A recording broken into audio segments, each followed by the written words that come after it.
She saved the devil from hell, stole his watch to pay her rent, and accidentally signaled the apocalypse to the underworld. The Velvet Room wasn't a nightclub. It was a temple where sins were baptized in champagne and blood debts were settled with handshakes that felt like nooses. Politicians laundered influence over imported whiskey. Celebrities hid scandals behind velvet curtains. And men like Kai Jin came to pretend the violence that built their empires had been civilized into something respectable. He sat in the VIP section beneath lighting that turned shadows into amber, his presence a gravitational pull that bent the room toward him without a single word spoken.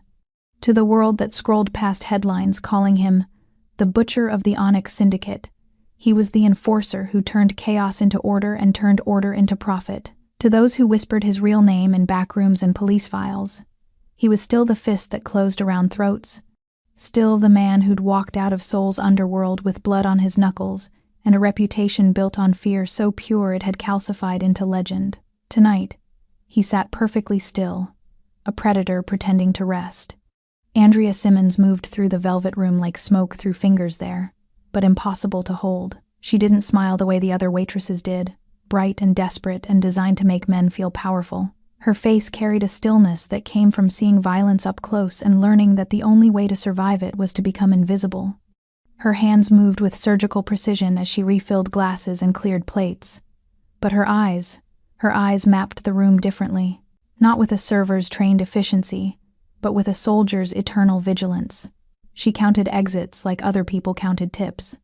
She measured distances and calculated angles to threats that didn't exist. Except tonight, they did. At 10:47 p.m., the sound of splintering wood cracked through the club's manufactured atmosphere like a gunshot. By 10:48, the Velvet Room had become a slaughterhouse disguised as entertainment. But to understand how a waitress with empty pockets and a fake name became the only thing standing between a mafia enforcer and death, you need to understand that Andrea Simmons wasn't born in the shadows of New York's service industry. She was forged somewhere far more brutal. In the kind of places where governments send people they need to forget, to do work they'll never acknowledge. In rooms where screams don't echo because the walls are built to swallow sound. And Kai Jin, he'd spent a lifetime believing that violence made him untouchable, that fear was a currency that bought immortality. Tonight, 3 men with machetes and a vendetta older than his American empire were about to teach him that even monsters bleed. Welcome back, beautiful souls. Before we dive into this story, go ahead and hit that subscribe button, drop a like, and tell me in the comments where you're watching from. It genuinely warms my heart to see our storytelling family spread across the world. Every click, every comment, every moment you spend here helps us keep uncovering these unforgettable stories together. So find your quiet corner, settle in deep, and let me take you somewhere you've never been before. The back door of the Velvet Room opened onto an alley that smelled like rain and rotting dreams. Andrea pushed through it with 2 bags of trash, the heavy door swinging shut behind her with a metallic groan that sounded too much like a cell closing. The rain fell in sheets, cold and relentless, turning the asphalt into a black mirror that reflected nothing but darkness. She didn't hear them coming. She felt them, the shift in air pressure that happens when bodies move with violent intent. 3 men materialized from the shadows like nightmares given form. Black tactical gear slick with rain, faces hidden behind masks. But it was the machetes that caught the light, long, brutal, designed not for quick kills but for suffering. They weren't here for money. They were here for blood. Kai Jin stepped out of the club's service entrance, a cigarette between his lips, his jacket open despite the cold. He looked bored, untouchable, the kind of man who'd stopped fearing death so long ago that he'd forgotten what survival felt like. The first machete came for his throat. Kai moved like water, turning to ice smooth. Then suddenly, violently solid, he caught the blade's wrist mid-swing, twisted with brutal precision, and the sound of bone cracking was louder than the rain. The machete clattered to wet concrete. Kai drove his knee into the man's solar plexus, then his elbow into the bridge of his nose, with the casual efficiency of someone who'd done this 1,000 times before. The man collapsed. Blood spread across the ground, mixing with rainwater until Andrea couldn't tell where one ended and the other began. 2 more rushed him from opposite sides. Professional, coordinated, they'd trained for this. Kai swept left, avoiding the first grab, his hand shooting out to catch the second attacker by the throat. His fingers found pressure points with surgical accuracy, the kind of knowledge that came from studying how to end lives, not just threaten them. The man's eyes rolled back. Kai released him like discarded trash, but the third man was already moving, machete raised high, and Kai was bleeding. Andrea saw it in the amber light spilling from the club's windows. The dark stain spreading across Kai's white shirt, the slight hesitation in his movements. He'd been cut. Deep. The kind of wound that steals strength with every heartbeat. The third man swung. Andrea's body reacted before thought could intervene. She grabbed the glass bottle from the recycling bin, heavy, green, still half full, and hurled herself forward. The bottle connected with the attacker's skull, with a wet, sickening crack that echoed off brick walls. He staggered. She didn't stop. Her hand found the fallen machete, and she drove it into his shoulder with every ounce of desperate strength she possessed. He screamed. The sound was animal, raw, human in a way that made her stomach turn. But he went down. Silence fell like a curtain. 3 bodies on the ground, rain hammering concrete, and Kai Jin, leaning against the dumpster, pressing one hand to the wound in his side, looking at her with eyes that burned with something between gratitude and calculation. "You fight," he said, voice rough with pain and adrenaline, like someone who's killed before. Andrea's hands were shaking, blood she didn't know whose dripped from her fingers. "I haven't. You have now." He tried to stand, stumbled. His hand left a red smear on the dumpster's rusted metal. That's when she saw it. The watch. It hung from a chain on his vest, exposed where his jacket had torn open during the fight. Platinum, ornate, heavy enough that even in the dim light, she could tell it was worth more than 6 months of rent. More than a bus ticket out of the city, more than the fresh start she'd been trying to buy with tips and lies. Kai's eyes were closing, his breathing shallow. The rain washed blood down the alley in thin rivers. Andrea knelt beside him. Her hands moved automatically, ripping fabric from her apron, binding the wound with pressure and prayer. But even as she worked to keep him alive, her other hand moved toward the watch. It was survival. It was necessity. It was theft. "I'm sorry," she whispered to the unconscious man, who looked like a demon even in defeat. Her fingers closed around cold metal. The chain snapped easily. "I need this more than you do." She ran. Behind her, Kai Jin lay bleeding in the rain, and the platinum watch in her pocket ticked steadily against her hip. 3 blocks away, still running, Andrea felt it the moment the watch stopped ticking, not winding down, not slowing, just stopped. And in the distance, across the New York skyline, sirens began to wail. Not 1 or 2, dozens, hundreds. Like the entire city had suddenly woken up screaming. She looked down at the watch in her shaking hand. On its face, where numbers should have been, was a single engraving in Korean characters she couldn't read. What she didn't know, what she couldn't have known, was that she'd just stolen a dead man's timer, a signal device linked to Kai Jin's heartbeat, designed to alert his enemies the moment his pulse stopped. By saving his life and stealing his watch, Andrea Simmons had accidentally done the impossible. She'd told the entire underworld that the butcher was dead, and when you kill a monster, every other monster comes to feast on what's left. Andrea's motel room smelled like mildew and broken promises. The kind of place where questions weren't asked and names weren't remembered. Where the neon sign outside flickered like a dying heartbeat and cast red shadows across walls thin enough to hear your neighbor's nightmares. She sat on the edge of a bed that sagged in the middle, the platinum watch heavy in her trembling hands. 3 hours since the alley. 3 hours since she'd become a killer and a thief in the span of 10 heartbeats. The blood had washed off her skin easily, too easily, like her body was already practiced at erasing evidence of violence. But the weight wouldn't wash away. The watch was beautiful in the way dangerous things often are. Ornate engravings crawled across its surface like vines. Platinum so pure it seemed to glow in the dim light. She'd tried every pawn shop on her route here. All closed, all dark, as if the city itself had conspired to keep her holding stolen time. Andrea turned it over in her hands, searching for a clasp, a way to open it, and see what made it so valuable that a man like Kai Jin would wear it into battle. Her thumbnail found a seam.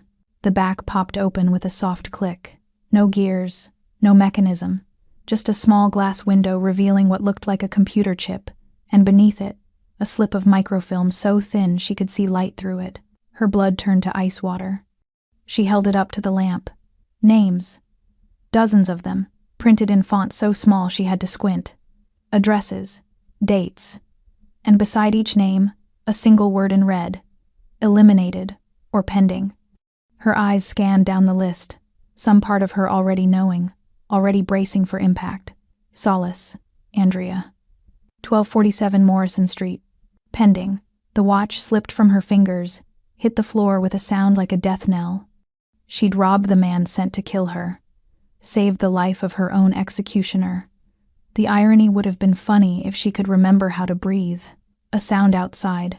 Footsteps in the hallway. Slow. Measured. The walk of someone who knew exactly where they were going. Andrea's body moved on instinct. She grabbed the kitchen knife from the kitchenette, dull, cheap, barely sharp enough to cut bread, but it was all she had. Her back hit the wall beside the door. Her heart hammered so hard she could feel it in her teeth. The footsteps stopped. Right outside her door. The lock clicked. Not picked. Not forced. It simply unlocked.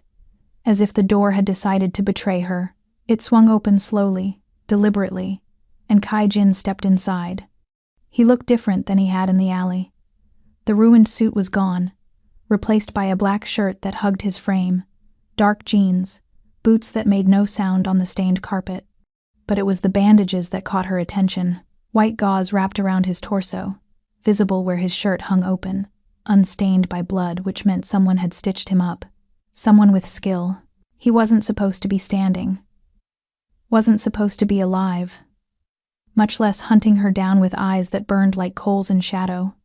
Kai kicked the door shut behind him without looking. His gaze locked on her, on the knife in her shaking hand, and something that might have been amusement flickered across his face. "You think that will stop me?" His voice was rough velvet, Korean accent curling around English words like smoke. Andrea's throat was desert dry. "Stay back." He moved. Not fast, not slow, inevitable. Like a tide you couldn't outrun. She lunged with the knife. His hand shot out, caught her wrist mid-thrust, his grip iron wrapped in silk.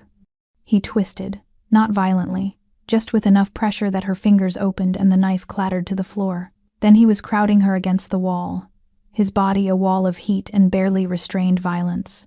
One hand still holding her wrist, the other braced beside her head.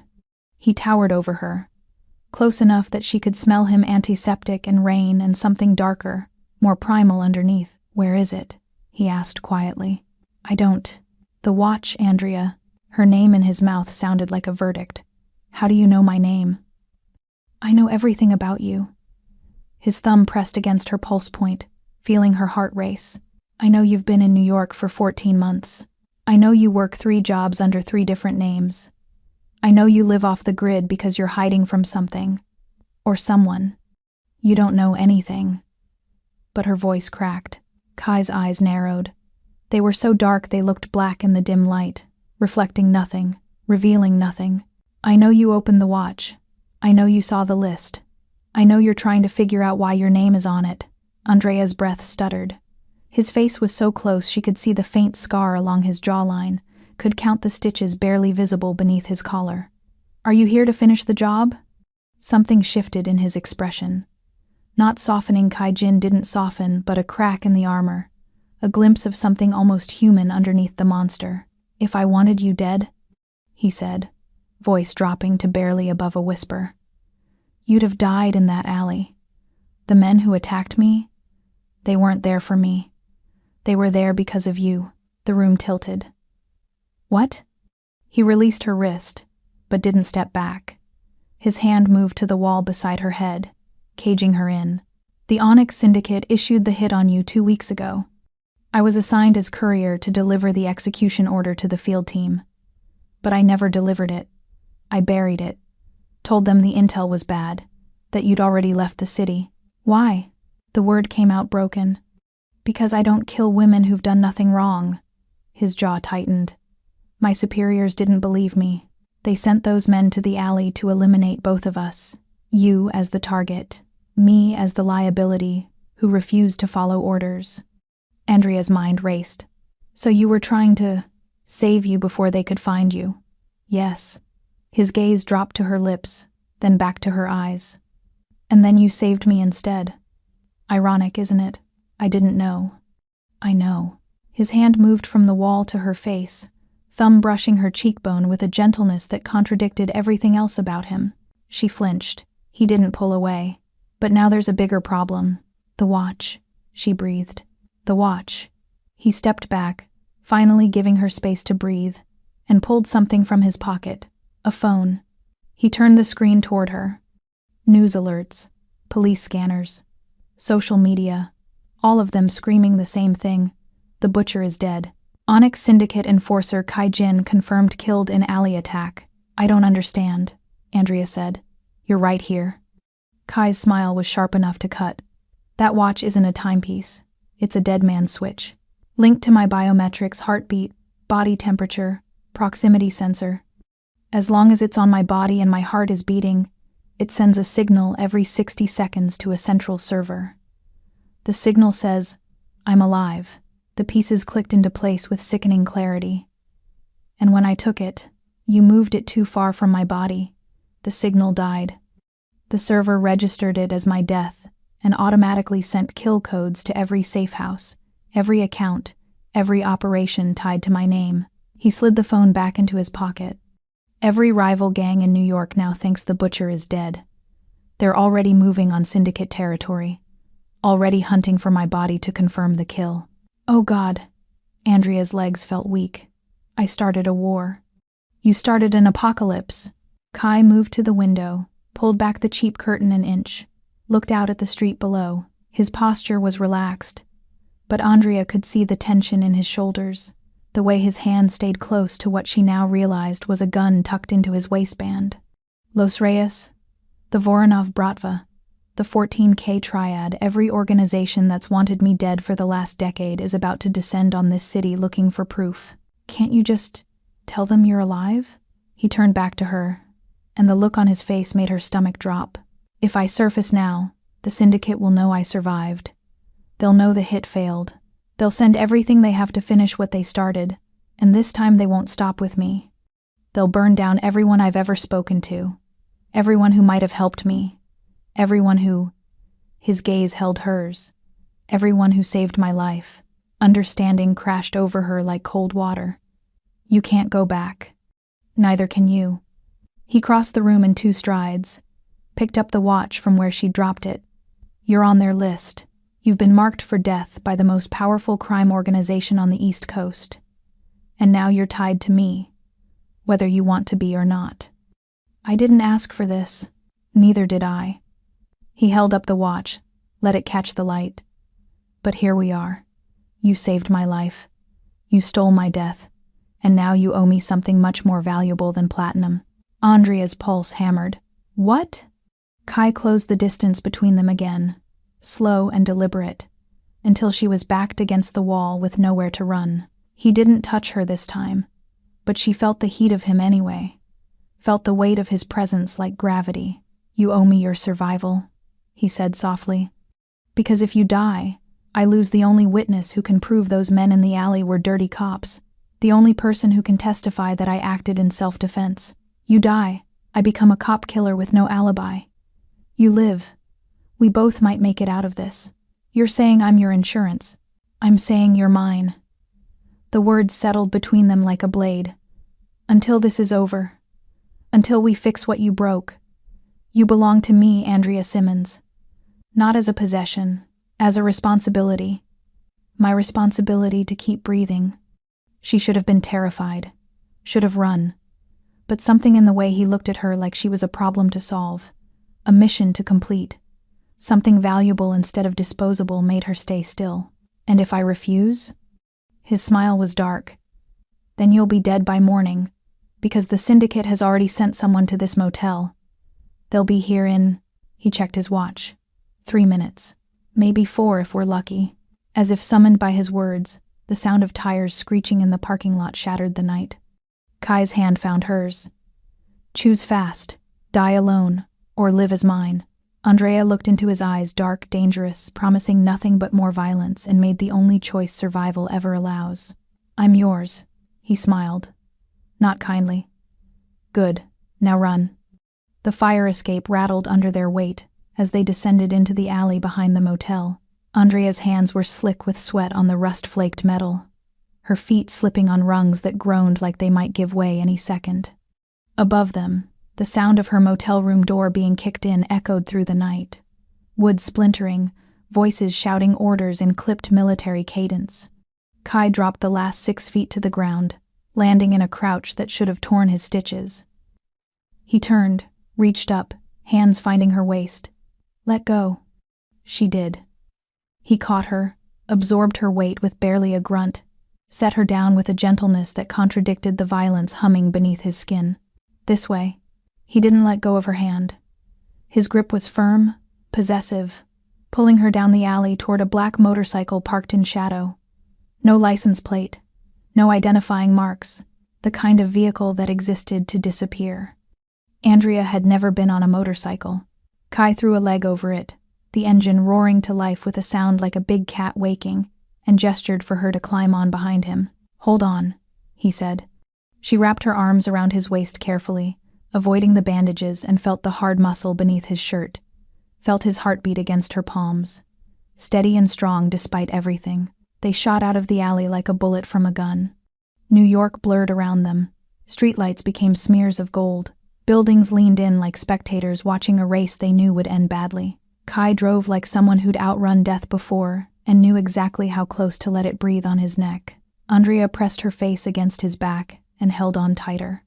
They didn't stop until they'd crossed into a different borough, pulled into an abandoned subway station that looked like it hadn't seen a train in 20 years. The entrance was chained shut, but Kai had bolt cutters hidden in a saddlebag. The chains fell away like they were made of thread. Inside, the air smelled like rust and rats and stagnant water. Emergency lighting still functioned in scattered patches, casting everything in sickly green. Kai led her down to the platform, then jumped down onto the tracks. This is your safe house? Andrea asked, following him down. One of them. He moved into a maintenance tunnel, produced a flashlight from somewhere, illuminated a steel door set into the concrete. Another lock, another key that appeared in his hand like magic. The syndicate doesn't know about this place. No one does. The door opened onto a space that defied the decay outside. Someone had converted the old maintenance room into a livable bunker camping cot, battery-powered lanterns, shelves stocked with canned food and bottled water, weapons mounted on one wall, knives, guns, something that might have been a grenade. Andrea stared. How many of these do you have? Enough. Kai moved to the shelves, pulled down a first aid kit. His movements were slower now, careful. The adrenaline was wearing off, leaving pain in its wake. Close the door. She did. The sound of its sealing was final, like a coffin closing. Kai sat on the cot, started unbuttoning his shirt. Andrea looked away, then forced herself to look back, because looking away felt like cowardice, and she'd done enough cowardly things tonight. His torso was a map of violence. Scars layered over scars, some old and silver, some fresh and pink. The bandages were soaked through with blood, not gushing, but seeping. The kind of bleeding that kills you slowly if you ignore it. You need a hospital, she said. Hospitals ask questions. He peeled the bandages away with steady hands. The wound beneath was brutal, a machete slash that had carved a canyon across his ribs. Someone had stitched it, but 3 of the stitches had torn. I need a needle and thread. I'm not a doctor. Neither am I. He held out the first aid kit. But we both know how to survive, don't we? Their eyes met. Something passed between them, recognition of a shared trauma. A mutual understanding that sometimes survival meant doing ugly things with shaking hands. Andrea took the kit. Lie back. He did, watching her with those unreadable eyes as she threaded the needle. Her hands were steadier than she expected. Muscle memory from a life she'd tried to forget. From emergency field dressings and bullet extractions and all the things they'd taught her before they'd sent her into places that didn't exist on maps. The needle pierced his skin. Kai didn't flinch, didn't make a sound, just kept watching her face like he was trying to read a book written in a language he didn't quite speak. "Where did you learn to fight like that?" he asked quietly. "In the alley. Those weren't the moves of a waitress." Andrea pulled the thread through, tied off the first stitch. "Where did you learn to take a blade to the ribs without screaming?" I asked first. I asked better. She met his gaze, saw the faintest hint of amusement there. "Let's make a deal. I answer one question. You answer one question. Fair trade." "Fair." His hand moved to rest on his stomach, close to where she was working. "Who trained you?" The second stitch. Pull. Tie. Don't think about the sensation of needle through flesh, the way his blood made her fingers stick to the thread. "The same people who taught me how to disappear. How to live 100 different lives in 100 different cities. How to become no one. Government." It wasn't a question. Andrea's hands paused. "My turn. The men in the alley. You said they were cops. How did you know?" "Their shoes." Kai's voice was steady despite the needle in his skin. "Standard issue NYPD tactical boots. And their formation, they moved like a strike team, not street thugs. Too disciplined. Too clean." His eyes darkened. "The syndicate has half the department on payroll. Those men were probably vice squad, moonlighting as enforcers." The third stitch. Andrea's stomach turned. "So when I killed him, you killed a dirty cop. Still a cop." Kai's hand shifted, his fingers brushing against her wrist. Not grabbing, just there. A point of contact. But he was trying to murder an unarmed man in an alley. Any jury would call it defense of another, would they? Andrea's laugh was bitter. "I'm a black woman with no ID who killed a white cop. You think any jury in America would believe my story?" Kai was quiet for a long moment. When he spoke, his voice carried weight. "I would testify. I would tell them exactly what happened. That you saved me. That you're innocent." "Why?" She looked up from her work, met his eyes. "You don't know me. Don't owe me anything. Why would you put your neck out for someone who stole from you?" His hand moved from her wrist to her face, fingers sliding along her jaw with a tenderness that made her breath catch. His thumb traced her cheekbone, and she realized she was trembling not from fear, but from something more dangerous. "Because you made a choice in that alley," Kai said softly. "You could have run, could have let me die and taken the watch off my corpse. But you saved me first. You stopped the bleeding before you robbed me." His smile was sharp. "That makes you either very stupid or very good. I'm betting on good." "You'd lose that bet." Andrea forced herself to focus on the stitching, on the mechanical task instead of the warmth of his hand on her skin. "I'm not good. I just couldn't watch someone die. That's the definition of good. That's the definition of weak." "No." His fingers tightened slightly, turning her face back to his. "Weak would be hiding. Weak would be letting fear make your choices. You ran toward violence to stop it. That's the opposite of weak." Andrea couldn't breathe. He was too close, too intense, looking at her like she was something precious instead of disposable, like she mattered. It had been so long since anyone looked at her like she mattered. "Last stitch," she whispered, pulling away to focus on the wound. She tied it off, cut the thread with scissors from the kit. The stitches weren't pretty, but they'd hold.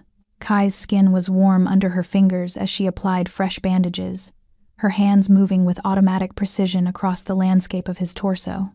When she finished, Kai sat up slowly, wincing despite his attempts to hide it.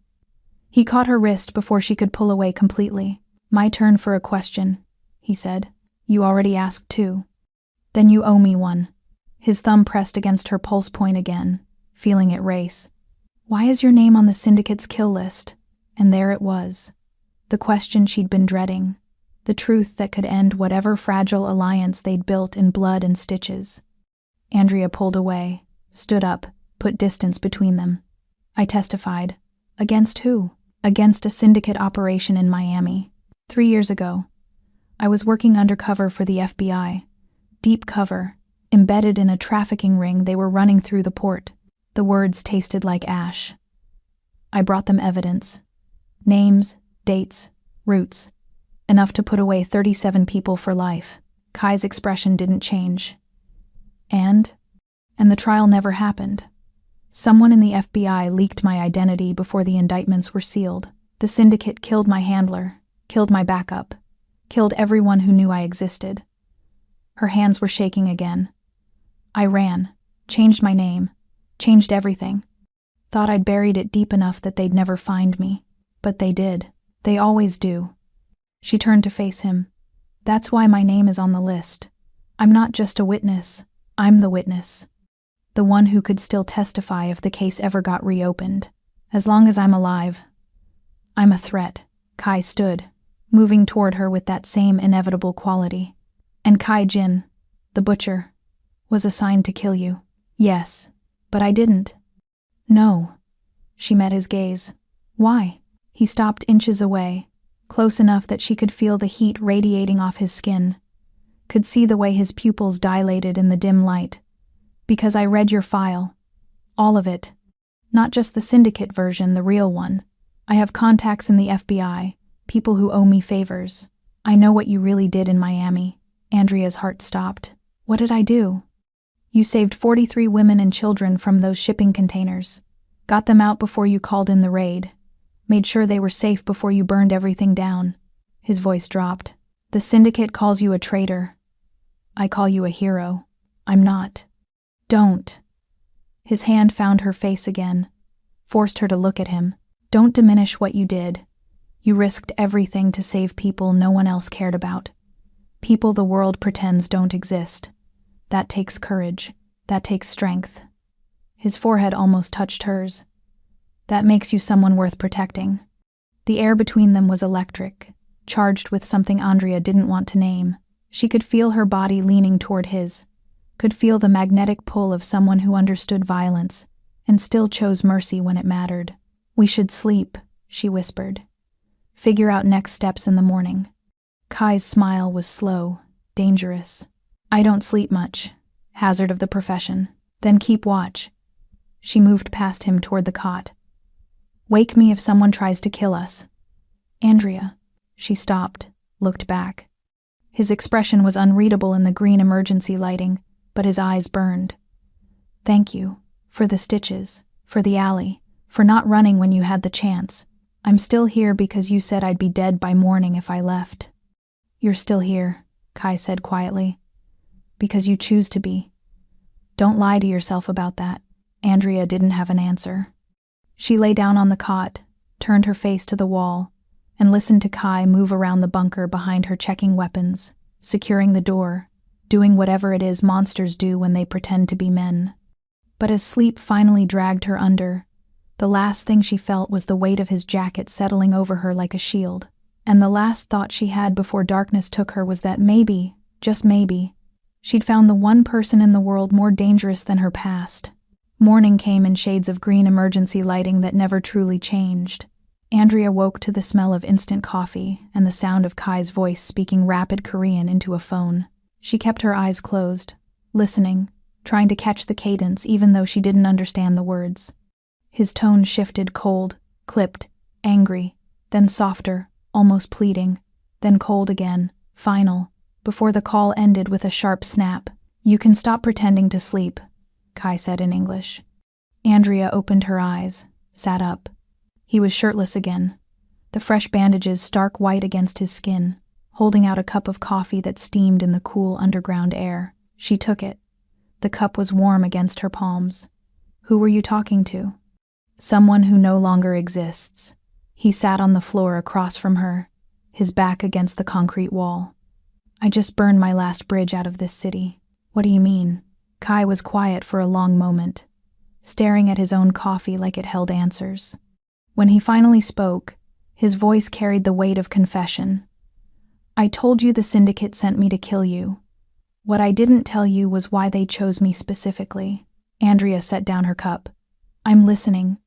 3 months ago, I was assigned to eliminate a city councilman who was pushing too hard on organized crime legislation. Standard job. I tracked him for 2 weeks, learned his patterns, found the perfect window. Kai's jaw tightened. But when I got to his house, he wasn't alone. His daughter was there, 8 years old. She came downstairs for water, saw me standing in her kitchen with a gun. The underground silence felt heavy, oppressive. She asked me if I was a friend of her daddy's, Kai continued, his voice barely above a whisper. Asked if I wanted to meet her new puppy. She was so innocent, so completely unaware that she was standing 3 feet from death. He looked up, met Andrea's gaze. I couldn't do it, couldn't pull the trigger with her in the house. So I left, called my handler, told him the window closed, that I'd try again later, but you didn't. No. I sabotaged every attempt, delayed, deflected, found reasons why the timing wasn't right. The syndicate started to suspect I'd gone soft, started watching me closer. That's when they assigned me your case attest. Kill the federal witness, prove my loyalty, or prove I'd become a liability. Understanding crystallized in Andrea's mind. The men in the alley were sent because I failed you too, because I looked at your file and saw another innocent person about to die for doing the right thing, and I couldn't. His voice cracked, just slightly. I couldn't be the person who ends goodness in this world anymore. Andrea moved without thinking, crossing the distance between them, kneeling in front of him. So you tried to protect me. I tried to get the kill order buried. Tried to make it look like you'd left the city, that the intel was bad. But someone in the syndicate didn't believe me. They sent those detectives to the alley to eliminate us, both you as the target, me as the traitor. You weren't coming to kill me. The realization hit her like a physical blow. You were coming to warn me. Kai's eyes were dark, haunted. I was coming to get you out. Had a car waiting 3 blocks from the Velvet Room, fake passport, enough cash to get you to Canada. I was going to put you in that car and tell you to drive until you hit a border, then keep driving. Why? Andrea's hands found his face, forcing him to look at her. Why risk everything for a stranger? Because I'm tired. The words came out raw, broken. Tired of being the monster. Tired of waking up with blood under my nails and dead eyes in my nightmares. Tired of being the butcher. His hands covered hers, pressed them harder against his face like he needed the contact to stay grounded. You were supposed to be my redemption, my one good deed before I disappeared forever, and then I saved you instead. And then you saved me. His laugh was bitter. Ironic, isn't it? The woman I was trying to protect ended up protecting me. The executioner got executed, and his would-be victim became his guardian angel. Andrea's chest ached. She understood the exhaustion in his voice, understood the soul-deep weariness that came from surviving things that should have killed you, from doing things you could never undo. She'd lived it herself in Miami, in the months after the trial collapsed, in every moment since when she'd felt more ghost than human. You're not a monster, she said quietly. Monsters don't refuse to kill children. Monsters don't try to save witnesses. Monsters don't. She stopped, swallowed hard. Monsters don't look at people like me and see something worth protecting. Kai's hands tightened on hers. What do you see when you look at me, Andrea? The question hung between them, dangerous and desperate. She should lie. Should say she saw a criminal, a killer, a man whose very existence was a threat. But Andrea was tired of lying, tired of pretending, tired of being no one. I see someone who's trying, she said. Someone who's fighting against what they were made to be. Someone who... Her voice dropped to almost nothing. Someone who makes me feel less alone. The space between them disappeared.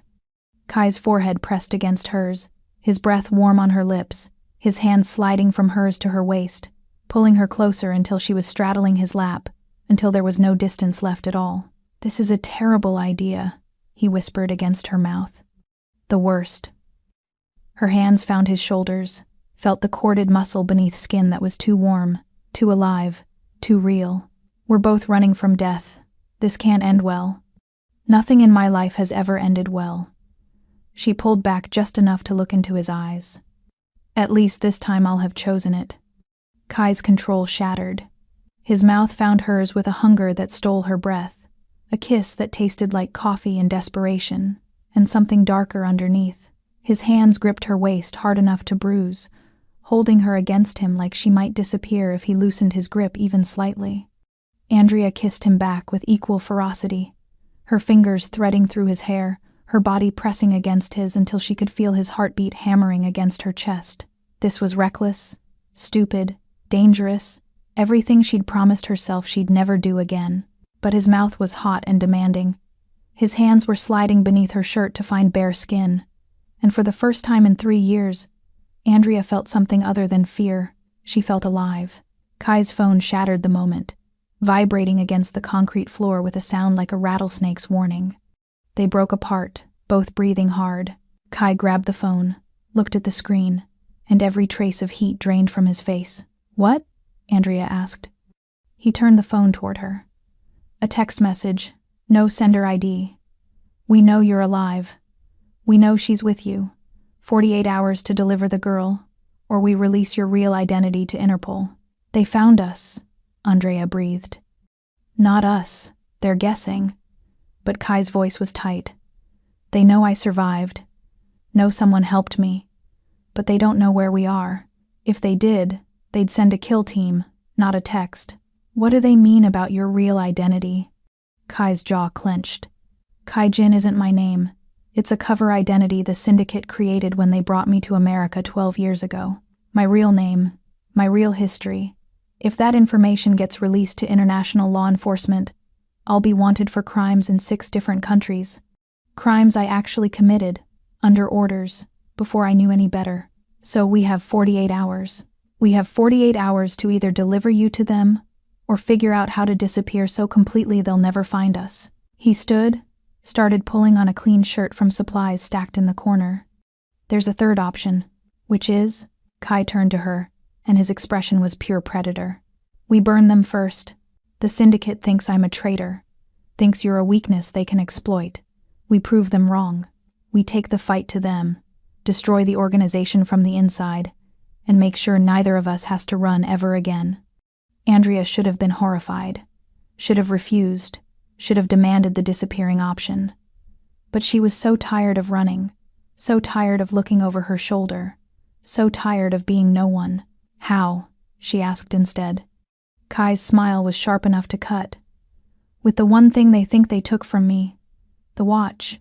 He pulled it from his pocket, the platinum timepiece that had started this entire nightmare. "They don't know you still have the microfilm, don't know we saw the kill list. That list doesn't just have witness names, it has dates, locations, assignments, evidence of every murder the syndicate has ordered in the last 5 years. Understanding dawned. "We give it to the FBI." "Better." Kai pulled out a laptop from under the cot, the kind with too many security features to be legal. "We give it to the media. Every news outlet, every investigative journalist, every person with a platform. We make it impossible to bury, impossible to cover up. We burn the entire organization down with their own evidence. They'll kill us. They're already trying to kill us." His eyes met hers.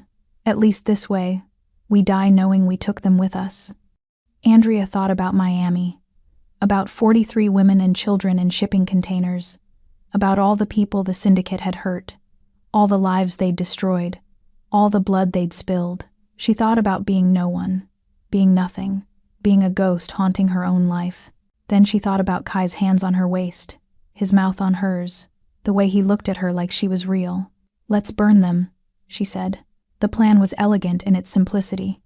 Upload the microfilm to 20 different encrypted servers simultaneously, set to auto-release to pre-selected media contacts if they didn't input a cancellation code every 12 hours.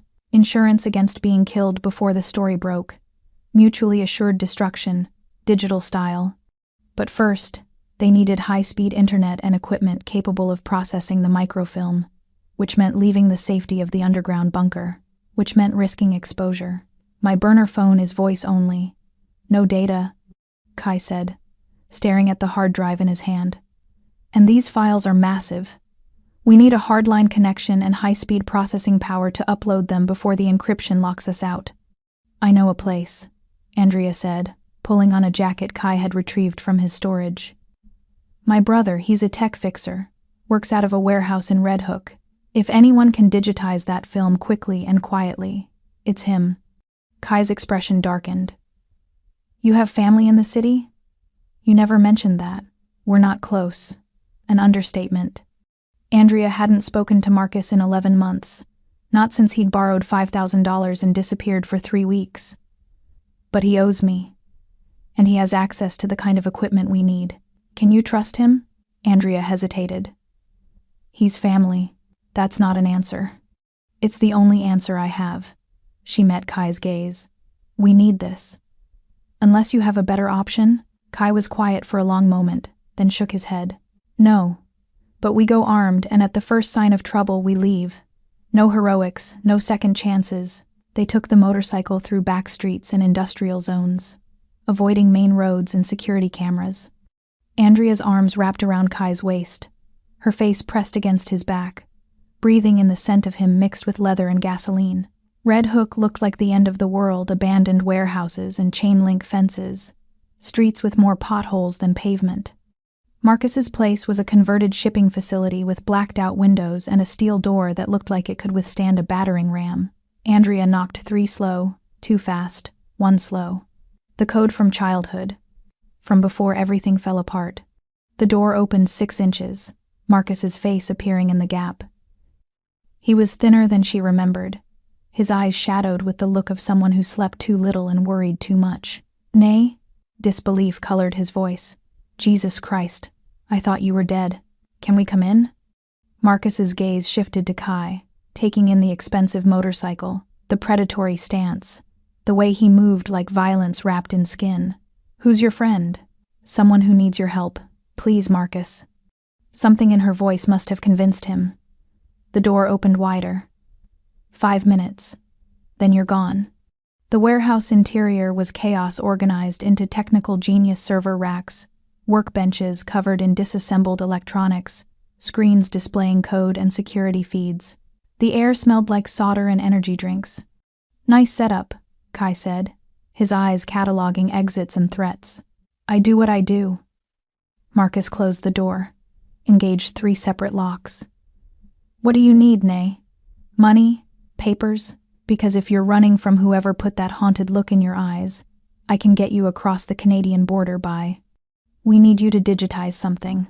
Andrea pulled out the watch, opened it, revealed the microfilm. High resolution, encrypted, uploaded to multiple secure servers. How fast can you do it? Marcus whistled low. Depends what's on it, but with my rig? 40 minutes? Maybe less. He reached for the watch. Kai's hand shot out, caught his wrist. Not yet. First tell us your price.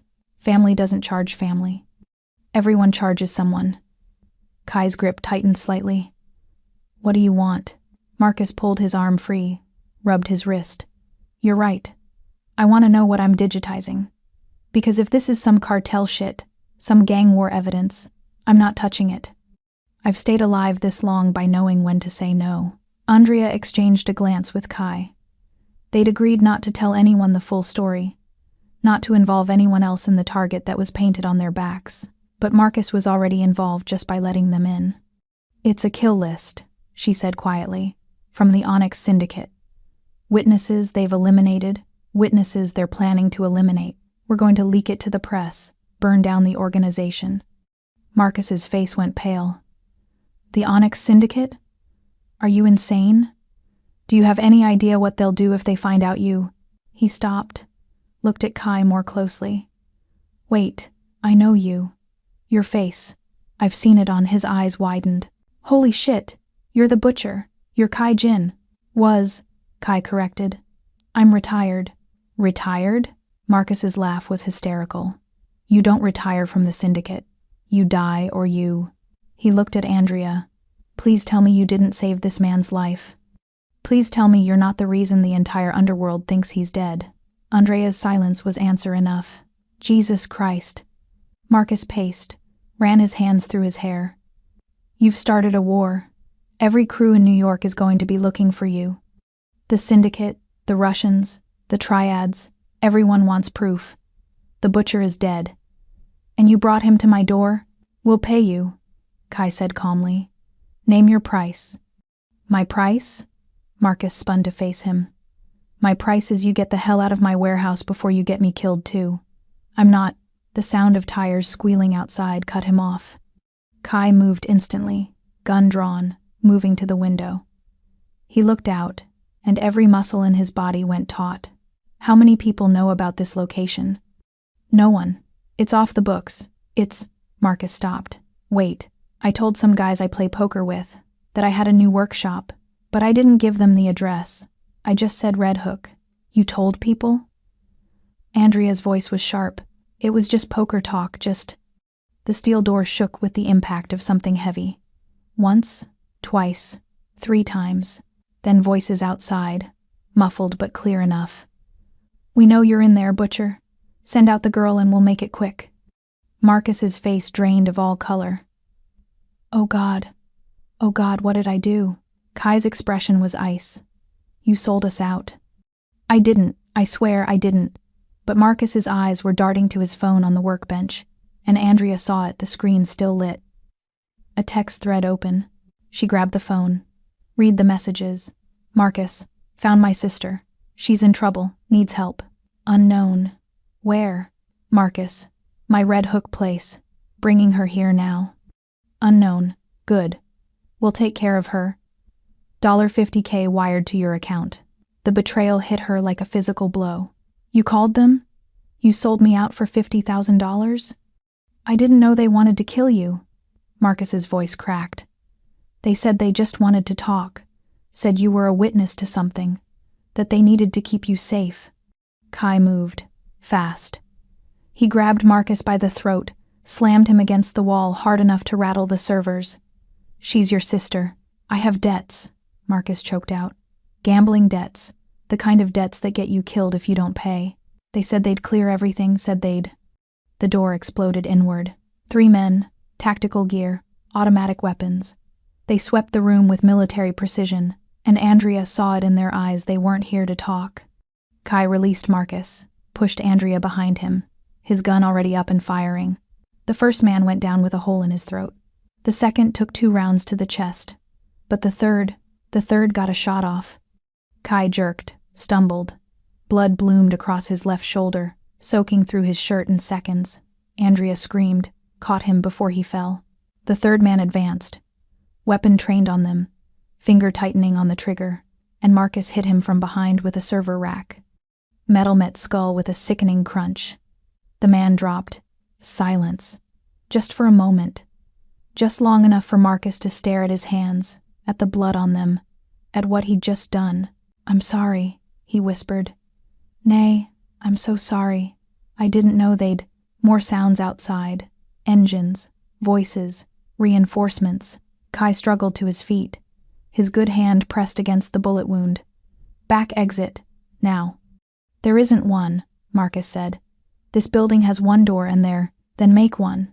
Kai grabbed a workbench, shoved it toward the rear wall. Explosives. You have anything that burns? Marcus stared at him like he was insane. Then understanding dawned. The battery bank. If we overload it, it'll do it. While Marcus worked, Andrea pressed her hands against Kai's wound, trying to slow the bleeding. His face was too pale, his breathing too shallow. Hey, she said fiercely. Stay with me. Don't you dare check out now. Kai's smile was weak. Bossy. Desperate. She kissed him, hard and fast, tasting blood and fear. I'm not done being yours yet.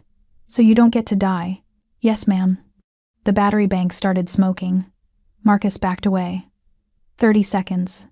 Maybe less. When it blows, the rear wall should. The explosion ripped through the warehouse like an angry god. Andrea felt Kai's arms wrap around her. Felt him turn his body to shield her from the blast. Felt heat and pressure and chaos. Then they were through the hole in the wall, stumbling into the alley behind the warehouse, ears ringing, lungs burning with smoke and chemical fumes. Marcus was with them. Somehow his face blackened with soot. This way. I know Kai shot him. Not to kill. The bullet took Marcus in the thigh, dropped him to the pavement, screaming. What the hell? Andrea shouted. He betrayed you. Kai's voice was cold, final. He called the syndicate, told them where to find us, led them right to you. He looked down at Marcus, writhing on the ground. That's a mercy bullet. The syndicate will find him here. And they'll know he failed to deliver. They'll finish what I started. He's my brother. He sold you for money. Kai grabbed her arm, pulled her away even as Marcus screamed after them. He chose his debt over your life. That's not family, Andrea. That's just blood. They ran.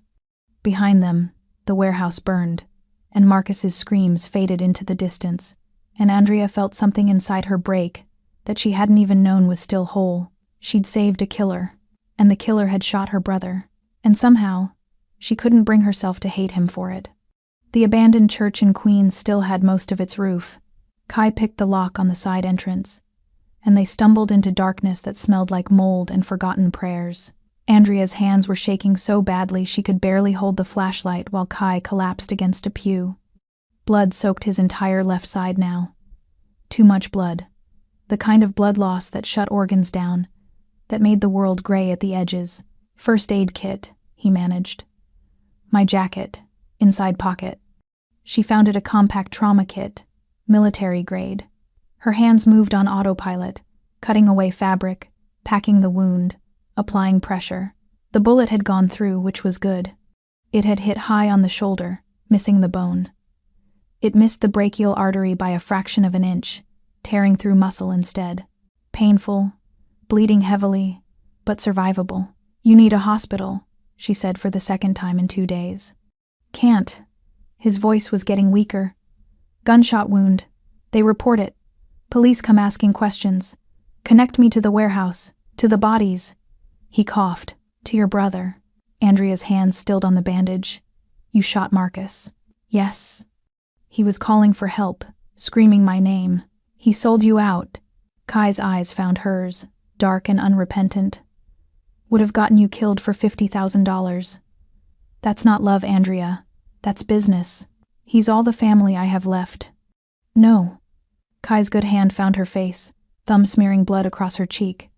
I'm your family now. Whether you want me or not. She should pull away. Should be horrified. Should be running. Should be anything except leaning into his touch like it was the only real thing in her world.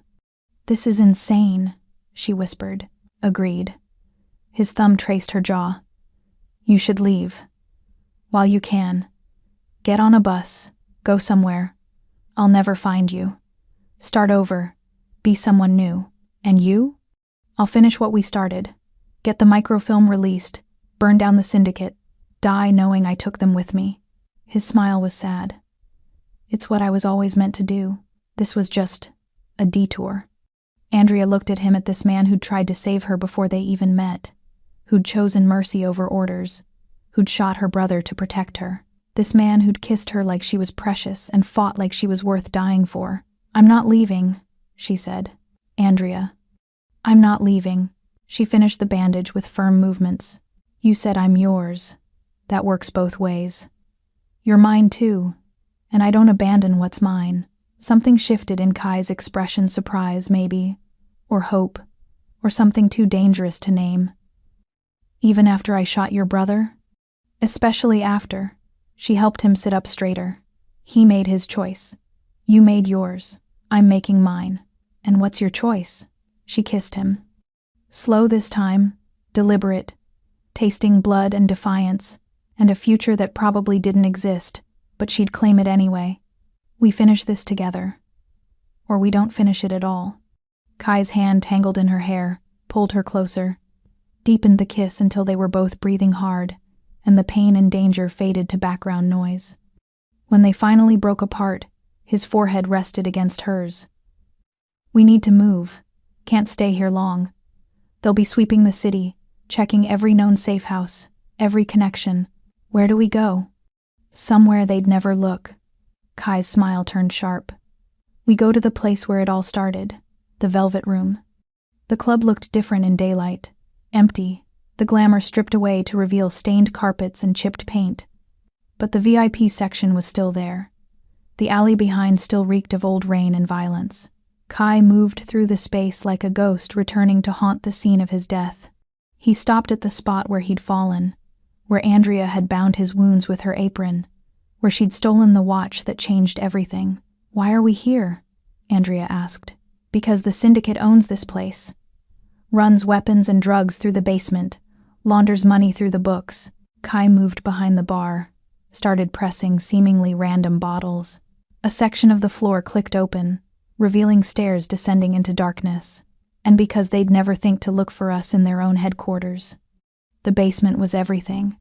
Andrea expected crates of weapons, stacks of cash bound in plastic, computers and servers humming with illegal activity. But it was the last room that made her blood run cold. Files, thousands of them, organized, labeled, detailed. Kai opened one at random. Inside, photos of a man, his wife, his 2 children, a school schedule, a route map, a date, and a final notation. Eliminated. This is it, Andrea breathed. This is their entire operation. Every hit, every job, every piece of evidence needed to destroy them. Kai was already booting up one of the computers. We don't just release the microfilm. We release all of it. Every file, every record, every order. We make it so complete, so overwhelming, that no one can claim it's fake. How long will it take to upload? Kai checked the servers. 3 hours, maybe 4. He looked at her. And the syndicate does surprise inspections of this location every 12 hours. If they come while we're here, then we fight. Andrea. Then we fight, she repeated. You said I'm yours. You said we do this together. So stop trying to protect me and let me be what I am. And what are you? She grabbed a pistol from the weapons crate, checked the magazine with practiced ease. Someone who's tired of running. Someone who's ready to burn the world down if it means finally being free. Kai's smile was proud. That's my girl. They worked in synchronized silence, Kai at the computers, uploading, encrypting, setting up the auto-release protocols. Andrea at the door, watching security feeds, tracking movement patterns, ready to sound the alarm if anything moved in the darkness outside. 2 hours passed. Then 3. Kai's fingers flew across the keyboard, lines of code scrolling faster than Andrea could follow. Almost done. Just need to. The security feed blinked. Andrea's blood went cold. We have company. On the screen, 3 black SUVs pulling up to the club's front entrance. Men in suits pouring out, weapons concealed but visible to someone who knew how to look. How many? Kai asked, not looking up from his work. 15, maybe 20. She grabbed more weapons, started loading magazines. Can you finish in time? Need 5 more minutes. You have 3. The sounds above them. Footsteps. Voices. The club's main door opening. They were sweeping the building, clearing rooms methodically, moving toward the basement access. 4 minutes. Andrea positioned herself at the basement stairs, weapon up, breathing controlled. She'd done this before in another life, held choke points against superior numbers, trusted in training and desperation. 3 minutes. The footsteps were directly above now, voices filtering through the floorboards. Check the basement. Boss wants every inch cleared. 2 minutes. The door at the top of the stairs rattled. Someone testing it, finding it locked. A brief pause, then the unmistakable sound of lockpicks working tumblers. Kai, Andrea said quietly. I know. 30 seconds. 1 minute. The lock clicked open. Light spilled down the stairs. A man's silhouette appeared, weapon drawn, descending slowly. Andrea let him take 3 steps before she fired. He went down, but his body tumbling down the stairs triggered an immediate response from above gunfire. Controlled bursts, suppressing fire meant to keep heads down while the team advanced. Done. Kai grabbed her hand, pulled her away from the stairs toward the back of the basement. There's a service tunnel. Leads to the subway maintenance system. Go. They ran as the basement filled with tactical teams, as bullets sparked off metal pipes and concrete walls. Kai shoved her into the tunnel first, covered their retreat with precise shots that bought them seconds. Then they were in darkness, running blind through maintenance tunnels that smelled like rats and sewage. Kai's hand in hers, the only anchor to reality. Behind them, shouts, flashlights, the sound of pursuit. Ahead, nothing but darkness and the desperate hope that they'd live long enough to see their work destroy the people trying to kill them. They burst out of the tunnel into a subway station just as a train was pulling away. Kai yanked open the rear maintenance door, Illegal, dangerous, definitely against regulations, and they hauled themselves inside as the train picked up speed. They collapsed on the floor of the rattling car, gasping for breath, covered in grime and blood and sweat. Andrea started laughing. Couldn't help it. Hysterical, relieved, alive laughter that echoed off the metal walls. Kai looked at her like she'd lost her mind. What's funny? We did it.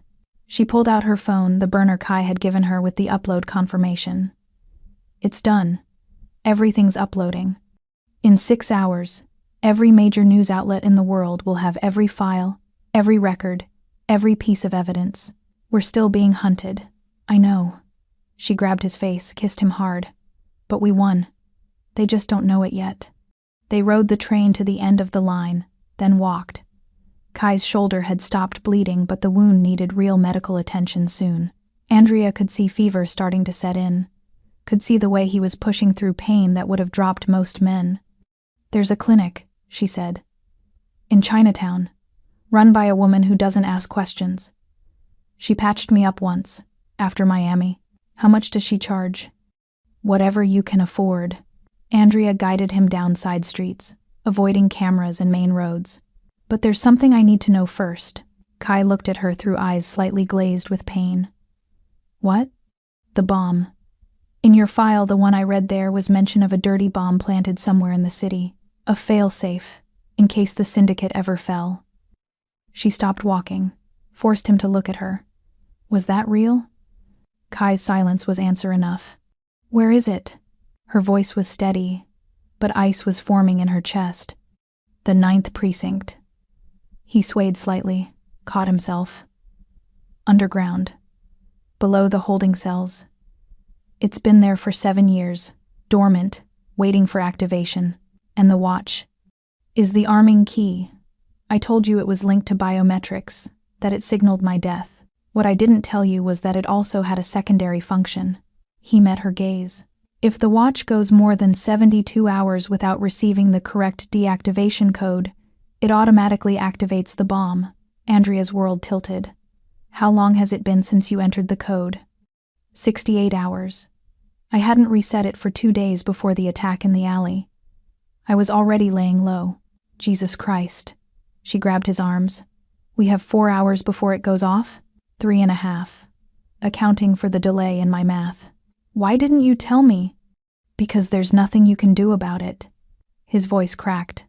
The bomb is in a secure location, surrounded by police. The deactivation code changes every 72 hours and is only sent to my syndicate handler's phone. Without that phone, without that code, the bomb detonates automatically. So we get the phone. The handler is in a secure facility. Underground bunker, 24-hour security, biometric locks. Even if we could get to him and we can't, he'd never give us the code. Andrea's mind raced. Then we evacuate the precinct, call in a bomb threat, get everyone out. And when the bomb squad arrives and doesn't find anything, when the syndicate realizes we're alive and trying to disarm their insurance policy, they'll detonate it remotely just out of spite. Kai's expression was bleak. There's no good option here. We can save the city or we can burn the syndicate. We can't do both. That's not acceptable. It's reality. He started walking again, unsteady but determined. In 3.5 hours, either I die entering that code and the syndicate knows I'm alive, or 47 police officers and everyone in the surrounding blocks die when the bomb detonates. Those are the only options. No. Andrea grabbed his arm, stopped him. There's always another option. We just have to find it. The clinic in Chinatown was exactly as Andrea remembered, a back alley door marked only with Chinese characters. A buzzer that played a melody instead of a tone. The woman who answered was in her 60s, gray hair pulled back severely, eyes that had seen everything and judged nothing. Andrea, she said. I hoped I would never see you again. May, I need help. May's gaze shifted to Kai, took in the blood and the pallor. Gunshot? Through and through, upper shoulder. Come. She opened the door wider, led them into a back room that smelled like antiseptic and herbs. Lay down. This will hurt. While May worked on Kai cleaning, stitching, muttering in Mandarin about foolish people who play with guns, Andrea paced. Her mind wouldn't stop circling the problem. A bomb. A code. 3 hours. Your friend is very stubborn, May said in English, tying off the last suture. The infection is starting. He needs antibiotics. Rest. Not running through the city bleeding. We don't have time for rest. Andrea stopped pacing. May, do you still have connections to the Tongs? The old networks? May's expression became carefully neutral. I am a doctor. I have no connections to organized crime. May. The older woman sighed. What do you need? Access to the syndicate's secure facility. The one in Brooklyn, under the waterfront. That's a death wish. It's the only wish we have left. Andrea knelt beside May. Please. We're trying to stop something terrible. Something that will kill innocent people. We just need a way in. May looked at her for a long moment. Then at Kai, who was watching them with fevered eyes. The Tongs owe the syndicate nothing. In fact, there is old blood between us. Very old. Very bad blood. She moved to a cabinet, pulled out a phone. I make one call. One. And then you never come back here. Understood? Understood. May dialed, spoke rapid Mandarin that Andrea couldn't follow. Listened. There is a man, she said slowly. He works maintenance at the facility. Janitorial. He is. Sympathetic to those who oppose the syndicate. His daughter. She stopped. It doesn't matter. He will leave the service entrance unlocked at midnight. You will have 15 minutes before the next security sweep. That's enough. It's not enough. It's suicide. May looked between them. But I think you both know that already. They spent the remaining hours planning. Kai drew maps from memory, the facility layout, security rotations, camera blind spots. Andrea memorized every detail, every turn, every potential point of failure. The handler's name is Yoon, Kai said, his voice stronger after the antibiotics May had administered. Mid-40s, Korean, former military. He's smart, disciplined, won't scare easily. Where will he be at midnight? His quarters. He keeps to a scheduled dinner at 6, paperwork until 11, sleep by midnight. We'll have maybe 30 seconds of surprise before he can trigger an alarm. And the code? Will be on his phone. Encrypted, probably. But I know his backup protocols. I can crack it. Kai looked at her. If we get that far, we'll get that far. Andrea checked the weapons May had reluctantly provided. Not much. A small pistol. A tactical knife. We have to. At 11:30, they left the clinic. Moved through streets that were emptying as midnight approached. The waterfront facility looked like any other warehouse from the outside corrugated metal. Faded signage, advertising, shipping, logistics. The service entrance was unlocked as promised. Inside, industrial lighting, concrete floors, the hum of HVAC systems. They moved like shadows, following the route Kai had mapped. 2 security guards passed within feet of where they pressed against a maintenance alcove. Neither looked their way. Down a stairwell. Through a corridor lined with doors that probably held terrible secrets. At the end, a reinforced door with a keypad. Kai produced a small device from his pocket, connected it to the keypad. Numbers scrolled across a tiny screen until they locked on a sequence. The door clicked open. Yoon's quarters were Spartan, a bed, a desk, a single bookshelf. And Yoon himself, sitting at the desk in sleep clothes, gun already in hand and aimed at the door. Kai Jin, he said in Korean accented English. You're supposed to be dead. So I've heard. Kai kept his hands visible. I need the deactivation code. No, the bomb will detonate. Innocent people will die. That's the point. Yoon's gun didn't waver. The syndicate falls. The insurance policy triggers. It's always been the plan. The plan was insurance, not mass murder. Kai took a step forward. You have children, Yoon. 2 daughters. Think about what you're protecting. I'm protecting the organization that feeds my family. That puts my daughters through school. That... His eyes shifted to Andrea. You brought the witness. The one you were supposed to kill. I brought the woman who saved my life. Kai's voice was soft, dangerous. And if you don't give me that code, I'm going to have to take it from you. You can try. Yoon's finger tightened on the trigger. Andrea moved. Fast. She threw the tactical knife not at Yoon, but at the lamp on his desk. It shattered, plunged the room into darkness. Gunfire, muzzle flash illuminating chaos. Kai dove right, rolled, came up shooting. Andrea went left, low, heard Yoon's grunt of pain as one of Kai's bullets found flesh. Then Kai was on him, gun pressed against Yoon's temple. Phone. Now. Yoon laughed. Blood bubbled on his lips. You shot me in the gut. I'm dead anyway. Why would I give you anything? Because your daughters deserve better than growing up knowing their father let a bomb kill children just to protect criminals. Kai's voice was gentle, almost sad. Be the man they think you are, Yoon. Give me the phone. For a long moment, nothing. Just breathing in the darkness, pain and death hanging in the air. Then Yoon reached into his pocket with a shaking hand, pulled out his phone. Unlocked it. The code. Changes in 43 minutes. You'll never make it in time. Kai took the phone. Watch me. They left Yoon there, bleeding out on his own floor. No time for mercy. No time for anything but running.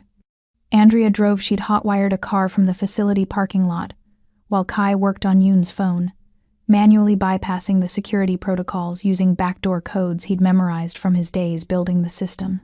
Got it, he said as they raced through empty streets. But the deactivation has to be entered on site, at the bomb itself, the 9th precinct. The 9th precinct. They pulled up 3 blocks away, abandoned the car, approached on foot. The precinct was quiet at this hour graveyard shift, minimal staff. How do we get to the basement? Andrea asked. We don't.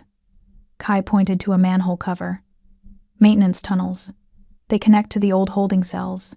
We go under. Of course they did. The tunnels were worse than the subway, smaller, darker, the smell of decades of sewage and decay.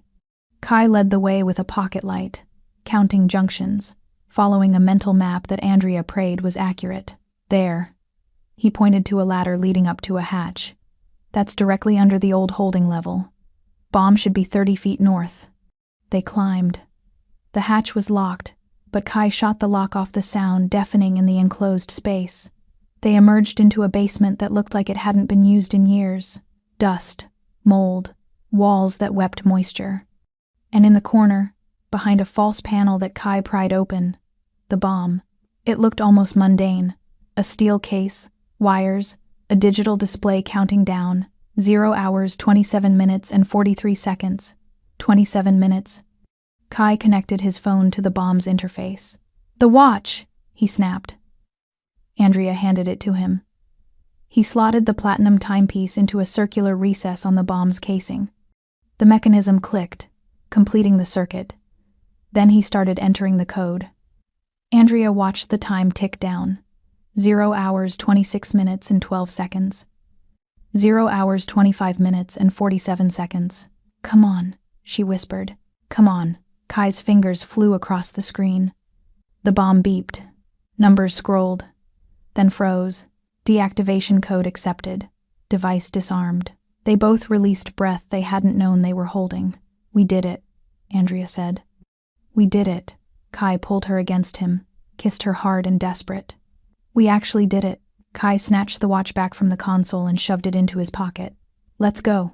Above them. Footsteps. Voices. Someone had heard the gunshot on the hatch. We need to go, Andrea said. We need to go. They climbed back down into the tunnels, disappeared into darkness before the police could find them, emerged 3 blocks away, filthy and exhausted and alive. The sun was rising. Kai's phone chimed. A news alert. Breaking. Massive data leak exposes organized crime network. Thousands of documents released. They'd done it. All of it. Disarmed the bomb, released the files, survived the night. What now? Andrea asked. Kai looked at her. At this woman who'd saved him, who'd fought beside him, who'd chosen him over safety. Now we disappear, become new people, start somewhere they'll never find us. Or Andrea said slowly.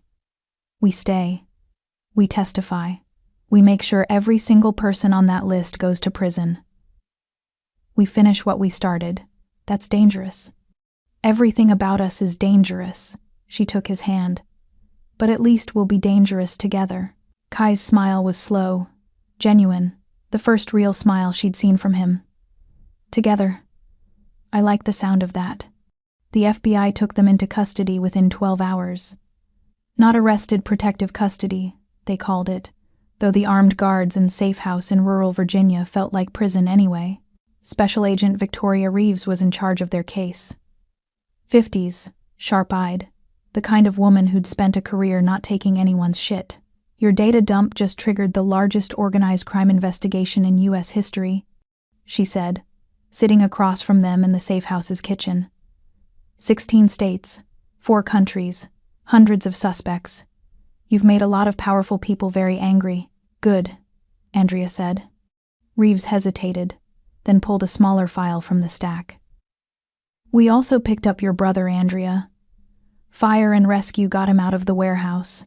He's in federal custody, undergoing surgery for his leg. He's cooperating fully in exchange for a reduced sentence. Andrea felt a knot in her chest loosen. She didn't forgive him, not yet. But she was glad he wasn't dead. Reeves smiled. I like you. You have a backbone. She spread folders on the table. But here's the problem. The Onyx Syndicate is like a hydra. You cut off the head, 2 more grow back. The files you released are incredible evidence, but evidence needs witnesses to contextualize it, to testify about what it all means. We'll testify, Kai said. Will you? Because the moment you step into a courtroom, every remaining syndicate member will know exactly where you are. Your faces will be on every news channel, your names in every database. You'll be painted as criminals, traitors, unreliable witnesses. Reeves leaned forward. I'm not trying to scare you. I'm trying to prepare you for what comes next. What does come next? Andrea asked. Trials, plural, could take years. You'll be sequestered, protected, moved from safe house to safe house. No contact with the outside world, no social media, no friends, no family. Just you, your testimony, and the hope that the system you're trusting actually works. Kai and Andrea exchanged a glance. They'd been through too much to back out now. We're in, Andrea said. The trials started 6 months later. The media called it the trial of the century. Criminal RICO, charges against 247 defendants. Murder, racketeering, corruption, human trafficking. The evidence was overwhelming, but the defense teams were expensive and vicious. Andrea testified first. She sat in the witness box and told the story of Miami, of 43 people in shipping containers, of how she'd risked everything to save them. The defense tried to paint her as an opportunist, a fame seeker, someone who'd fabricated evidence for attention. But then they played the recordings. The actual audio she'd captured undercover. Women screaming, children crying, men negotiating prices for human beings like they were livestock. The jury looked sick. The defense looked desperate. Kai testified next. He sat in that same box and confessed to crimes that could have put him away for life, but he did it with such cold precision, such detailed knowledge of the syndicate's operations, that it was impossible to deny his credibility. Why should we believe you? The defense attorney asked. You're a self-confessed murderer. You have every reason to lie to save yourself. Kai looked at the jury. I'm not here to save myself. I'm already damned. I'm here because 2 people, he glanced at Andrea in the gallery, taught me that damnation doesn't have to be permanent, that you can choose, even at the end, to do one good thing. The trial lasted 8 weeks. At the end, 231 defendants were convicted. 16 were acquitted on technicalities. The judge called it the most comprehensive dismantling of organized crime in modern history. But it wasn't over. The night after the verdict, Andrea woke to Kai's hands on her shoulders, his voice urgent in her ear. They found us. Get dressed, now. She didn't question, didn't hesitate. They'd drilled for this. Go bags were already packed. Exit routes memorized. They were out the window before the tactical team breached the front door. Running through woods in darkness, guided by moonlight and desperation. Behind them, flashlights, dogs, the sound of pursuit. "This way," Kai hissed, pulling her toward a ravine. They slid down wet leaves and mud, hit a creek at the bottom, kept moving, using the water to mask their scent. Eventually emerged onto a service road where a car waited Agent Reeves's insurance policy, keys under the mat. They drove until dawn, then ditched the car and stole another. Kept moving, kept changing, stayed ahead of the people hunting them by pure velocity and paranoia. "We can't run forever," Andrea said somewhere in Tennessee. "I know." Kai's hands were tight on the wheel. "But we can run long enough for the appeals to fail, for the organization to collapse completely. 6 months, maybe a year, and then? Then we disappear for real. New names, new lives, somewhere so far off the grid they'll never find us." Andrea thought about that. About being no one again. About losing her name, her history, everything that made her real. "Or," she said slowly, "we stop running." Kai glanced at her. "What?" "You said the bomb was in the 9th precinct, that it was their failsafe, their insurance policy. What if there are others? There aren't. That was the only one. How do you know?" Andrea turned to face him. "You were mid-level enforcement, not top of the chain. What if there are other fail-safes you don't know about? Other insurance policies waiting to trigger?" Kai's expression darkened. "If there are, we have no way to find them. We have the files, all of them. Thousands of documents we released. What if the answer is in there, hidden in code or references we didn't understand? That would take months to analyze. So we take months." Andrea grabbed his hand. "We stop running away and start running toward.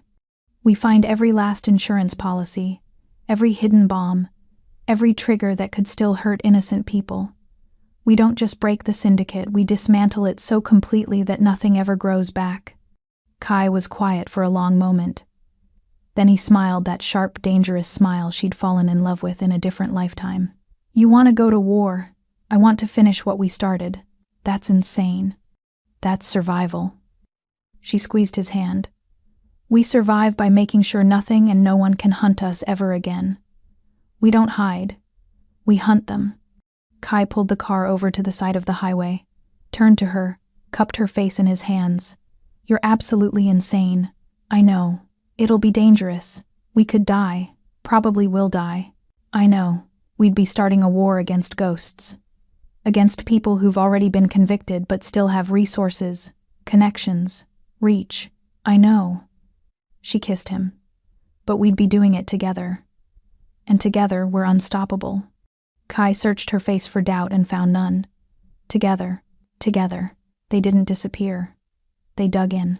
Using the released files as a roadmap, they started tracking down every loose end, every hidden asset, every contingency plan the syndicate had built. They found offshore accounts and drained them, donated the money to trafficking victim support networks. They found hidden weapons caches and reported them to federal authorities. They found 3 more bombs smaller than the dirty bomb, but still deadly, and disarmed them all. It took 18 months. 18 months of living in the shadows, of moving from city to city, of sleeping with one eye open and weapons within reach. But slowly, inexorably, they won. The last loose end was in New Orleans. A syndicate lieutenant who'd avoided conviction on a technicality, who was rebuilding operations, gathering survivors, trying to resurrect the organization. They found him in a warehouse by the docks. The confrontation was brief, violent, ended with Kai standing over the man who'd ordered Andrea's death 3 years ago, gun to his head. "Do it," Andrea said quietly. "End this." Kai's finger tightened on the trigger, then stopped. "No," he said.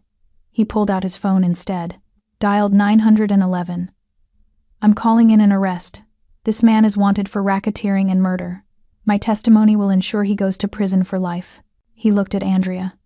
"We're not killers anymore. We're survivors. There's a difference." 2 years after the trials ended, Andrea and Kai sat on a beach in California.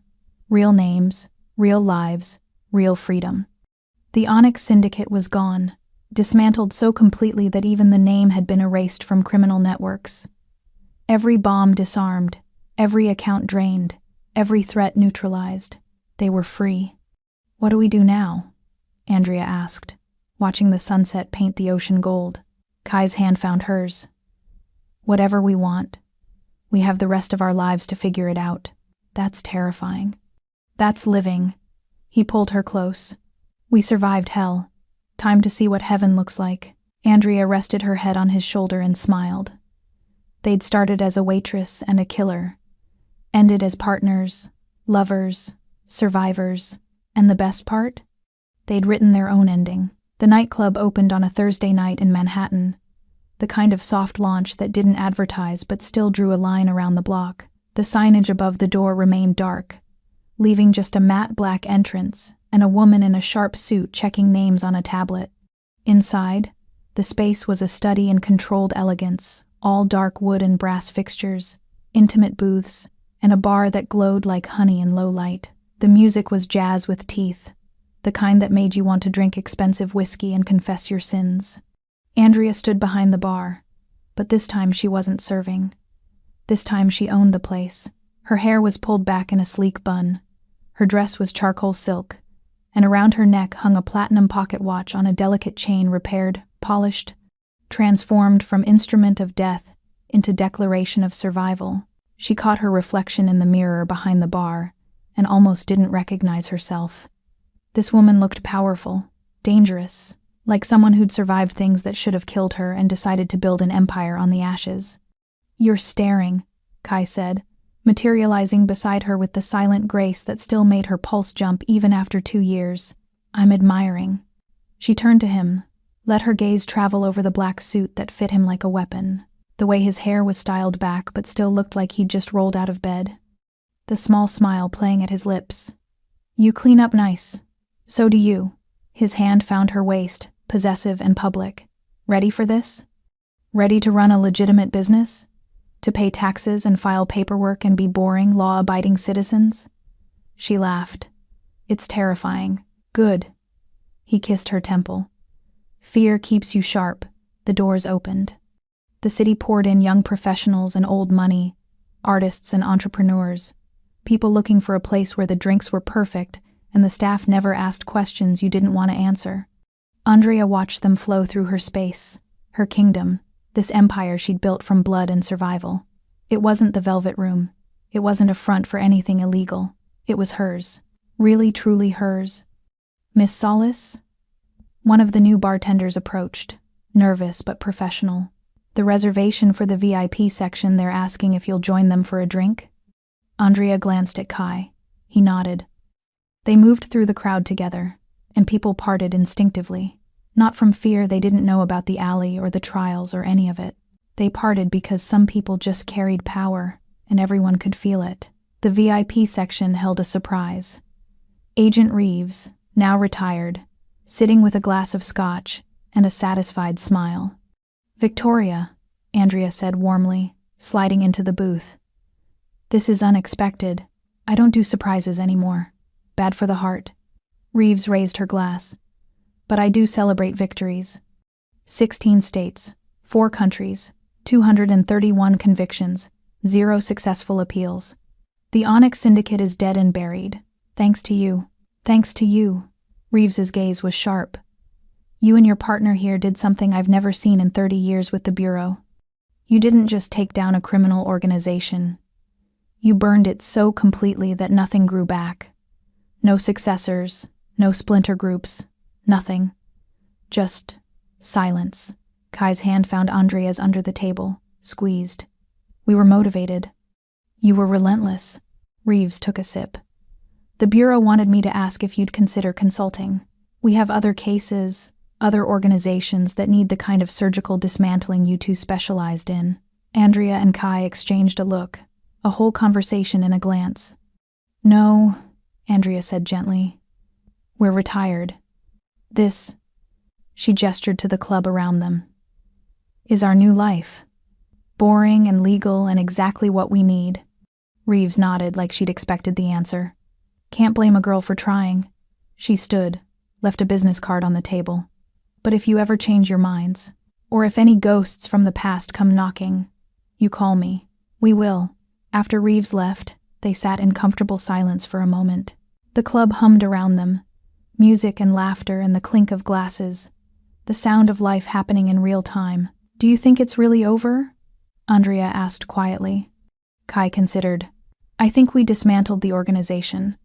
But organizations are made of people, and people have long memories. Will someone, someday, try to rebuild? Maybe. Will someone come for revenge? Possibly." He turned to her. "But we'll face it together, like we face everything else." "Together," she echoed. The word had become their promise, their prayer, the foundation they'd built when everything else crumbled. A commotion at the door drew their attention.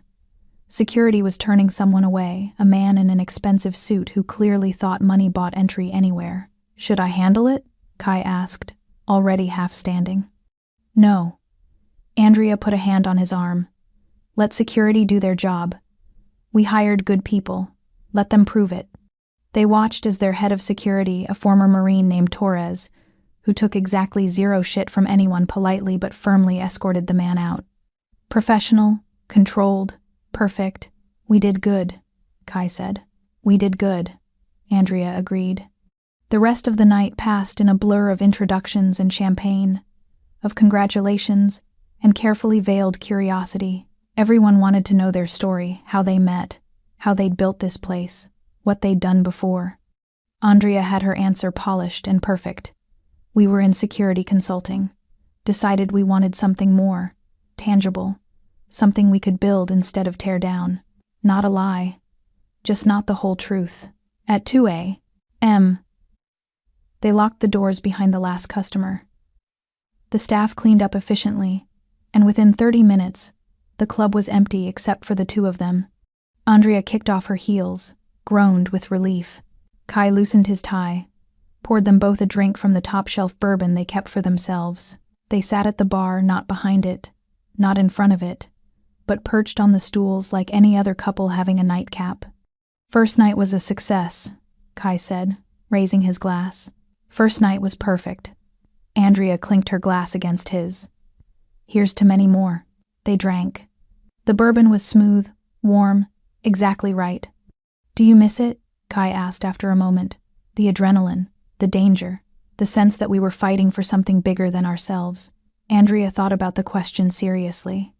Did she miss the fear? The constant vigilance? The weight of knowing that one mistake could get them both killed? "No," she said finally. "I don't miss the danger, but I do miss the purpose. The feeling that we were making a difference, changing lives, saving people who couldn't save themselves. So let's do that here." Kai gestured to the club around them. "This place, we make it more than just a nightclub. We make it a sanctuary.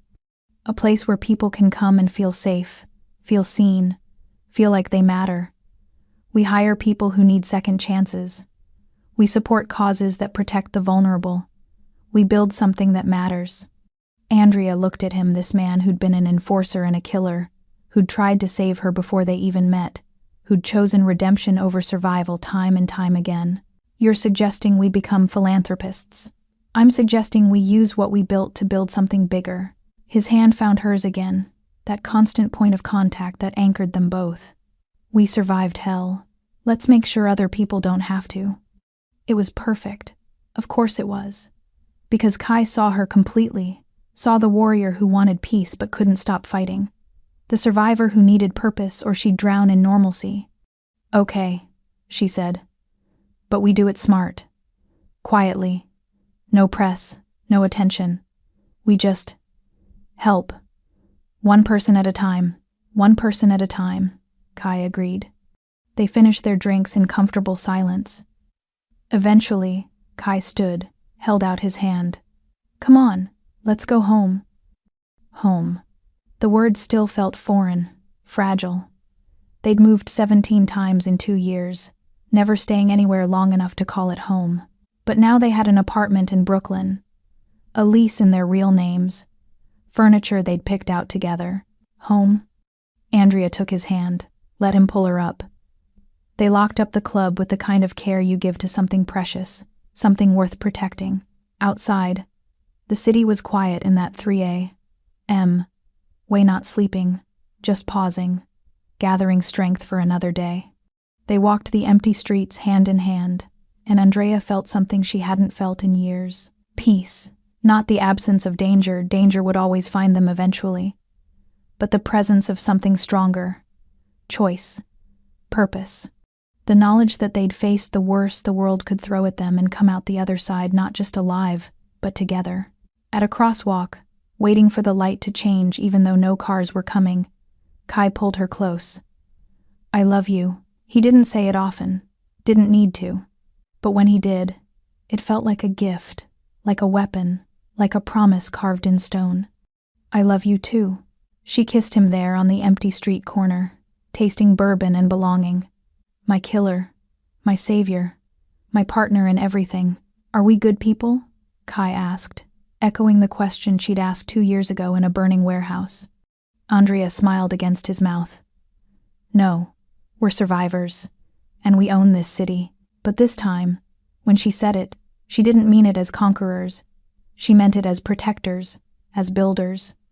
As two people who'd been through hell and decided that heaven was something you made with your own hands. One day at a time, the light changed. They crossed the street together, moving toward home, toward morning, toward whatever came next.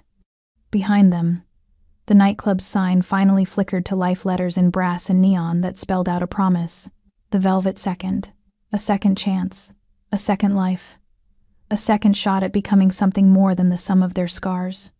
And as they disappeared into the Brooklyn night, two shadows became one. And the city kept turning, and somewhere in the darkness, other people who needed saving were about to find that salvation came in unexpected forms. Sometimes it looked like a waitress with a bottle in her hand. Sometimes it looked like a killer who chose mercy. And sometimes, if you were very lucky, it looked like both of them together building something beautiful on the ashes of everything that tried to destroy them. The end, but also the beginning.